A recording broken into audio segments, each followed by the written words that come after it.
আমাদের বাড়িতে অনেক বড় অনুষ্ঠান, তাই আমি রাত থেকে উঠে পড়েছি। আর ঘড়িতে কটা বাজে তোমরা শুধু দেখো।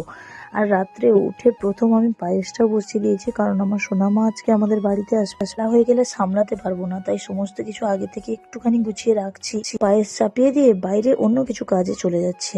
সোনামা আসবে তা নয়, অনেক বন্ধু বান্ধব আসবে আমাদের বাড়িতে। প্রত্যেক বছর মেলাতেই আমাদের বাড়িতে অনেক বন্ধু বান্ধব আসে। রান্নাঘরে এলোমেলো পড়েছিল, সমস্ত কিছু গুছিয়ে চান করে পায়েসটাও এদিকে হয়ে গেল। এই শাড়িটা পরেছিলাম, তোমার দাদাভাই বললো না অন্য কিছু পরো, অন্য শাড়ি একটা পাল্টে নিলাম। হ্যাঁ, আজ সারাদিন আমার মুখটা আর দেখতে পাবে না, এত কাজের চাপ। আমি সারাদিন মোবাইলই নিতে পারি।